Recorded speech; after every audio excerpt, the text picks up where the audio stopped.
Well, hello everyone, and welcome back to Consider the Source with your friend, the Lord of Toxicity. I wanted to do a little special Thanksgiving or day after Thanksgiving Stephen King leftovers. As you know, if you've watched any of my stuff during the Halloween season, I did a bunch of Stephen King novels and novellas and adaptations. And one of my favorite ones that I did not get a chance to speak about was one of his smaller books that he did under the Bachman pseudonym in one of the 7 Bachman books he did called Thinner. And Thinner is the story of Billy Halleck, a lawyer who accidentally runs down an elderly Romani woman on the way home from a party while his wife is giving him a little, shall we say, roadside assistance. And what follows is basically a ticking time clock story of what a gypsy curse can do to somebody in present day America. Let's get into it. Consider the sources of the sea. Truth or twisting adaptations gain. He holds scales. He holds the light. Lord of toxicity will rule the night.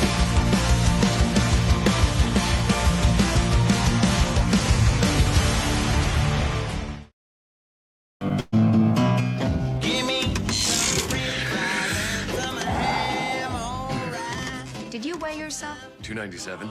Billy, you were 297 last week. It takes some time for these diets to work. For Billy Halleck, life is sweet. Baby, I gotta rub the Buddha! Bigger is better. I hate it when you do that. No, you love it. And too much is never enough. Winning! Winning! You have got to stop eating like that. I can't help it, Heidi. All I think about is food.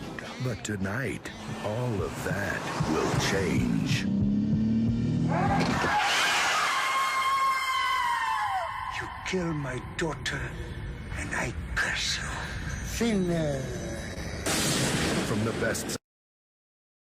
So this is one of the novels that Stephen King did under his pseudonym Bachman before the Bachman pseudonym was outed.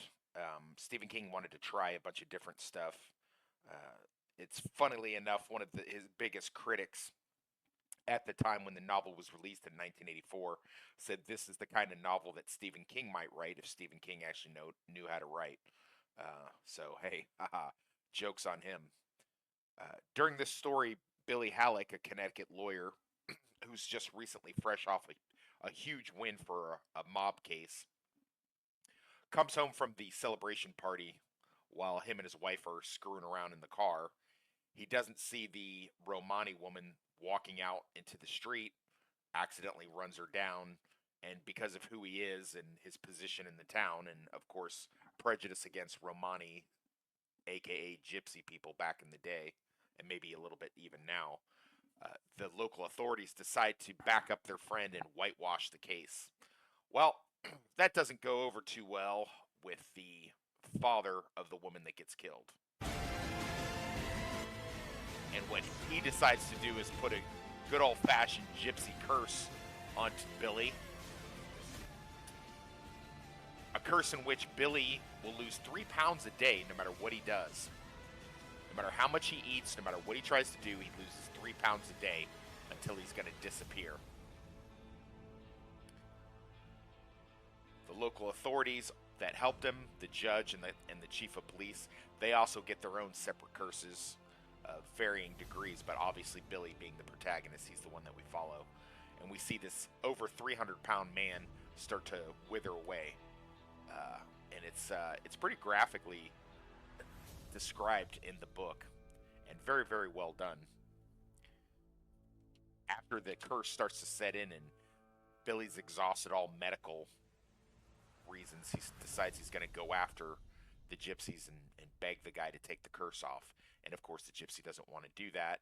He explains to Billy that a curse isn't about justice, it's about vengeance. Those of you who are fans of the TV show Buffy the Vampire Slayer and its spin-off Angel will understand that a little bit more. The gypsy stereotype of let's come up with this really creative curse that really doesn't help our situation, but in fact winds up making things worse. But as long as we get our vengeance, then, basically it's okay. In order to exact his own revenge on the gypsies for doing this to him, Billy enlists the mafia guy that he had gotten off of a case earlier in the story, Richard Janelli, aka Richie the Hammer, a former mafioso hitman who had become a boss himself. And Richie decides to take it upon himself to help out and cause, as it's said in the book, a curse from the white man from town. Now, this is the kind of curse that you really can't take off because there's no magic involved. It's just basically a psychotic hitman that's deciding to go after these Romani gypsies for what he perceives as a slight against his friend. You know, his understanding of the situation is this guy saved my life and went overboard in order to make sure that I didn't spend the rest of my life in prison or with a lethal injection in my arm, so I'm going to help him out because he's my friend. He's a fascinating character, one of the best characters ever written by Stephen King, in my opinion. He's very nuanced and very mysterious at the same time, and so well done in the book. It's definitely one of the people that I enjoy. I've read the book at least 7 or 8 times. It's not very long, and it's pretty engaging from start to finish. It has that ticking time clock aspect of the 3 pounds a day that Billy's losing, so it really keeps you engaged throughout the whole thing, especially when the gypsies are going head-to-head with Richie and Billy, striking at each other. The cop winds up getting killed. The magistrate judge winds up getting killed because of the curses.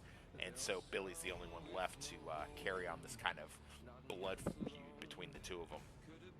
And it's pretty engaging and pretty fascinating.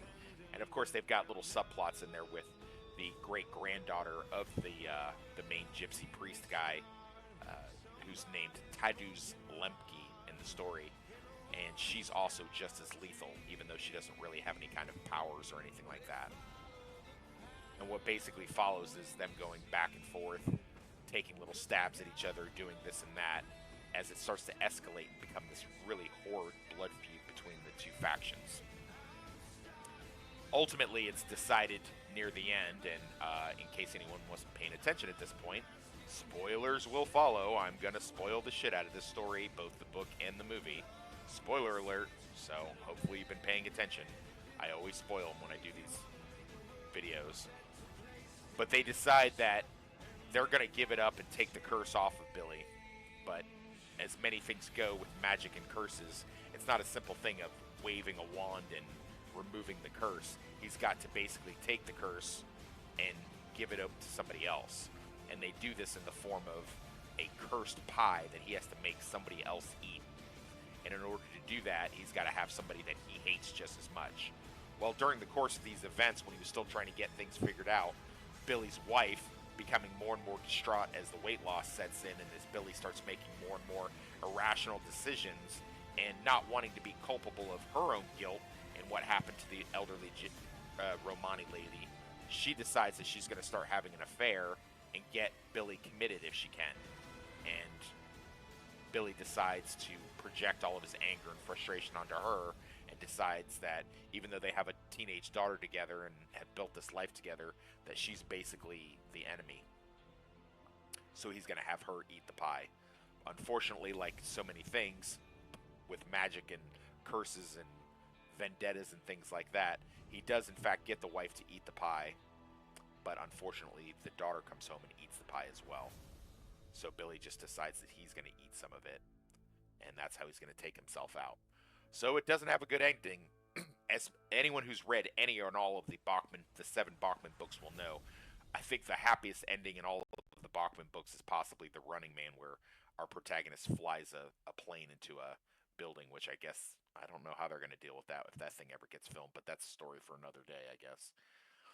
But anyway, there's some cool stuff in both the book and the film, and the film does a pretty good job of adapting the source material. It's probably one of the better ones. It's directed by Tom Holland, and no, not Spider-Man Tom Holland. Tom Holland, the director, and he does a good job, imbuing the source material. Robert John Burke does play Billy Halleck. He's a very thin and gaunt person. You may have seen him in a couple different movies like Two Guns, and I think he was on one of those cop TV shows. And speaking of cop TV shows, Richie Ginelli, the hitman, is played by Joe Mantegna, who you probably know from Criminal Minds and many other things. He gets a really cool part in which, when he's going after the gypsies, he actually pretends to be an FBI guy, which is kind of like a little Easter egg for people who know what's going to happen later with his career. Lucinda Jenny plays Heidi, the wife, who basically gets Billy into this and decides not to take any culpability of it.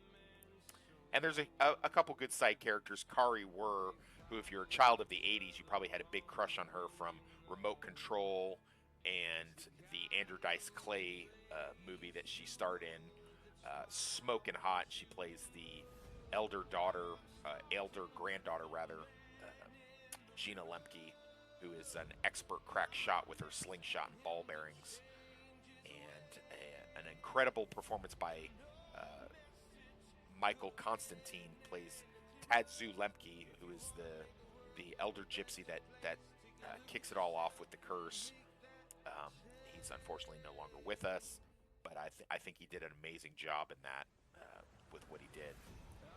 So basically, there's great things in the movie and there's great things in the book. The book does stumble a little bit in so much as it's kind of a disjointed story. It doesn't give you all the information that you kind of need in order to follow it. I think there was parts of it, and this is definitely the mid to early 80s, where Stephen King was doing a lot of blow, and it's really, I'd be willing to bet he probably wrote that story like in a weekend, and it definitely shows. The stuff that's the most engaging is the stuff that goes on with Billy facing the consequences of what he understands to be magic and curses and what's really going on with his weight loss, and of course the stuff with Richard Ginelli.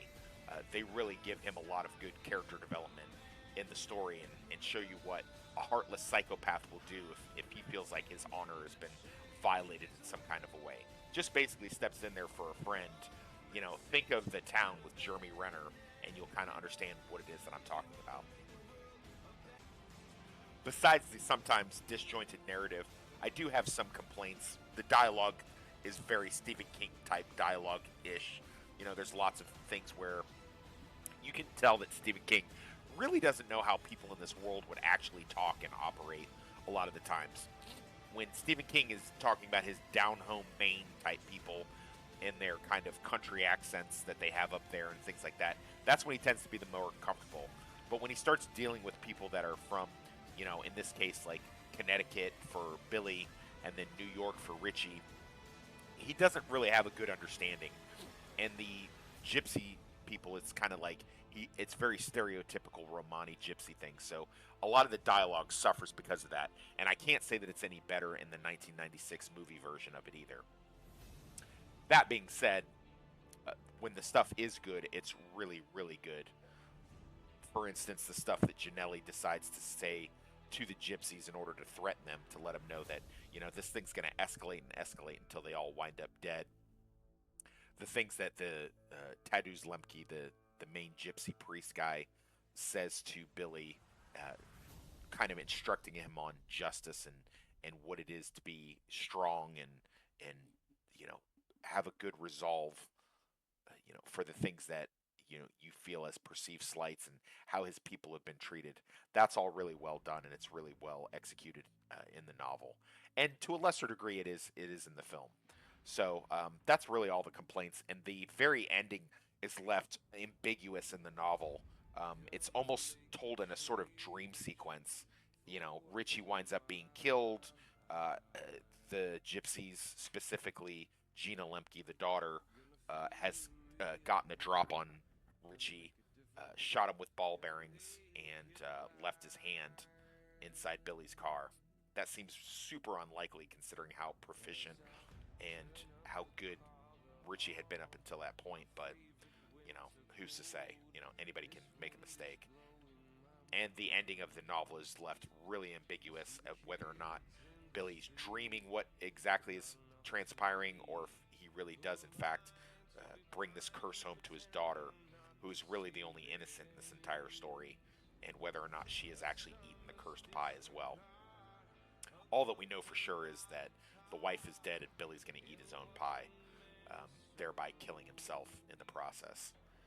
So, as far as the 1996 movie version, it follows along the story pretty well. I think everybody that plays the main characters, like Burke and like Mantegna, do an excellent job. Constantine playing Tadeusz Lemke is really, really good. And if you see what he looks like in real life, you'll be astonished. If I have any complaints about the film, one of the main ones would obviously be the special effects. It's almost like TV movie special effects in the film. They are not very well. And that's not to say that things in the 90s always had to have bad special effects, because they definitely didn't. There was plenty of times in the 90s where they had really good stuff, but for some reason the adaptation of Stephen King's novels tended to kind of stray off. I tell you specifically, like the Langoliers in the miniseries The Stand, the special effects are not very good. I mean, you do believe that Billy is this fat guy, but as he's degrading and losing the weight because of the curse, you kind of don't believe that as much. It looks a little bit too fake. And some of the other stuff they show, especially the cursed cop and the cursed judge that help get Billy off, when they start having their own specific curses done to them, it doesn't look very realistic. And the quick cuts in the dream sequences are not very good. Also, in the movie, they never show Richie's fate. Richie, Joe Mantegna's character, the hitman, they never show what actually happens to him. And that's a big bummer and a letdown as far as that goes.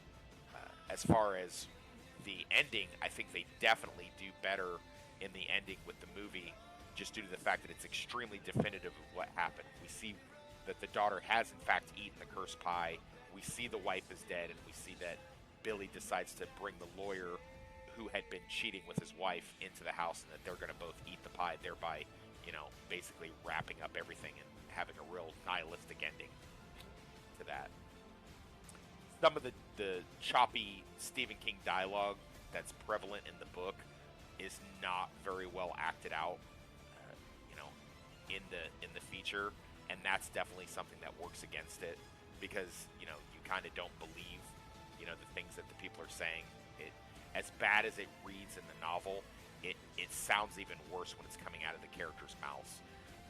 Joe Mantegna, who's an excellent actor for sure, and I have no complaints about him with Criminal Minds and some of the TV movies he's done and feature films that he's done, he kind of comes off a little over the top and cartoonish in this. And the scenes where he's more subdued and menacing are great, but the scenes where he's like over the top chewing the scenery, I mean, it really kind of gives you a little bit of whiplash. Some of the action scenes in this aren't super great either. I mean, from the movie clips that you're seeing on the screen here, they look pretty good, but when they're all put together in the film, they come off a little bad. And that's sort of unfortunate. So, what's the winner? Well, most people who watch this show know that, for the most part, I do tend to side with the adaptation more than I side with the source material that it's based on. But in this case, unfortunately, I'm going to have to go with read the book. The book is better.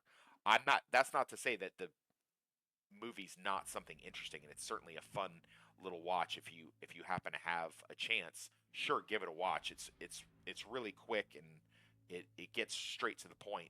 But all of the things that I pointed out to you, if those are things that you'll have a problem with in watching the film, then you're going to have a problem with this movie. But as far as adaptations go, it's certainly one of the better ones. But if I had to pick between the two, I'm definitely going to go with the source material on this one. So definitely going to say that thinner Richard Bachman, aka Stephen King, go with the 84 source material above the 1996 adaptation. And speaking of source materials, if you didn't already know, my novel Slapdash is out in paperback and on Amazon Kindle. It's on Amazon Kindle for $3 and paperback for $15. And it is available now, and it is live out in stores. It tells the tale of James McCulley. James McCulley is a former military intelligence officer who is now, after getting out of prison for some bad choices he made after coming home from overseas, is eking out a living at a biker bar doing bagman type jobs and PI jobs with his stepdaughter. He gets embroiled in a war between the Kansas City bikers, called the Dirty White Boys, and the Kansas City Mafia. And he's also under the thumb of the federal government, who is trying to find out some blackmail evidence that has gone missing. It's got lots of violence, got lots of twists and turns, and lots of sex, if that's your thing. And it's doing pretty well so far.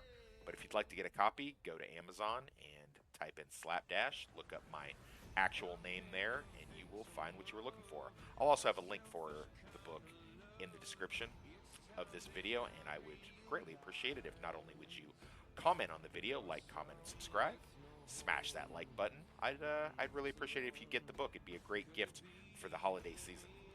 So, without anything else, I hope you enjoyed this video, and I'll see you next time for Consider the Source. Consider the Source.